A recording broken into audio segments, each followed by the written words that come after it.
The death of Yahya Sinwar, the mastermind of the Hamas attack on Israel a year ago, has led to celebrations in Israel, the congratulations of Joe Biden, and the belief that his removal will hasten the return of the hostages. All three reactions are wildly misplaced. They'll be short-lived, as the celebrations were over the death of Hezbollah leader Hassan Nasrallah. In Hamas's eyes, and to many Palestinians as well, Sinwar died fighting. In the eyes of his troops, the end of this Napoleon came not in ignominious exile in St. Helena, but in combat facing the enemy. Hamas is an institution. Handovers of power are debated and controlled. Over the past year, when communication was very difficult, Hamas maintained its discipline and its cool under huge pressure. Collectively, it has stuck closely to the terms of the ceasefire deal it offered in July. Today, that means a full Israeli withdrawal from the Netzarim corridor, the road built by Israel to bisect Gaza, and the Rafah border with Egypt. All talk of dividing Gaza into two, with an occupation in northern Gaza, is out. This is so far away from Benjamin Netanyahu's and the Israeli military's current plans that even if you take out of the equation the Prime Minister's personal need for the war to continue, hopes that Sinwar's death will soften Hamas's conditions for a ceasefire are a million miles away from reality. Hamas has lost its two biggest leaders in almost as many months, but the irony is that Sinwar's strategy is working better than it ever did before. The popularity of resistance has never been higher. The emergence of the movement in 1967 was not just a consequence of the First Intifada, but the decision of Yasser Arafat's PLO to renounce resistance for peacemaking. No Palestinian youth who has grown up since the Oslo Accords needs to be told that talking to Israel succeeded only in allowing the settlements to grow in number beyond their wildest dreams.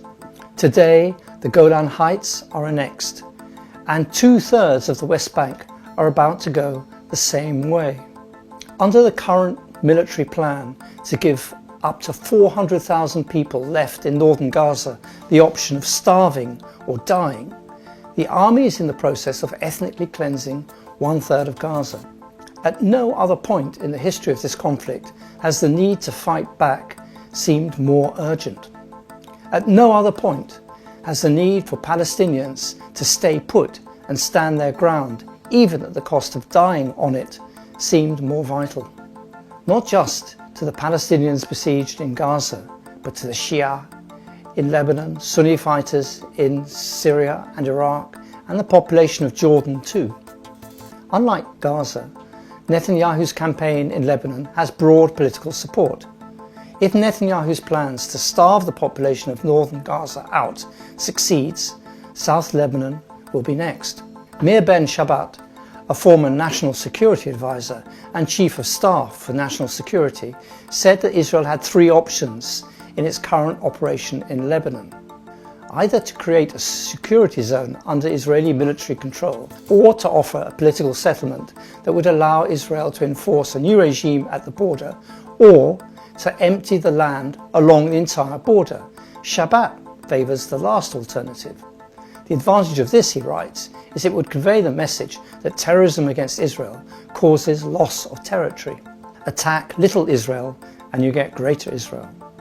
The world is silent in the face of this major territorial expansion of the State of Israel. Silence buys time, and time buys death. The only response that these plans will elicit is a permanent war on all fronts by every people in the Arab world. Those who stay on the sidelines today will not do so tomorrow. They'll be shamed into action. It's only a matter of time before this war and these tactics involve every country threatened by Israel's ever-expanding borders. Jordan will, in time, tear up its peace treaty with Israel. Iran and Hezbollah will fight for their lives. It took a matter of weeks for the Americans to topple the Taliban in 2001 and 20 more years for the Taliban to force them to leave. It took 3 weeks to bring down Saddam Hussein's statue in the centre of Baghdad in April 2003 and 8 more years for the US combat role in Iraq to end in ignominy and defeat. These are not happy precedents for a war which will involve much more than a toppling of unpopular and repressive regimes. This war will challenge the very homeland and identity of the Sunni and Shia in Syria, Jordan, Iraq and Iran. It will be existential for everyone. Will Israel's expansion finish in conquest or retreat? I'm not sure Israel, either in its current leadership or its biggest institution, which is the army, has the capacity anymore to recalculate, recalibrate, to stop and think as it marches blindly towards its own demise.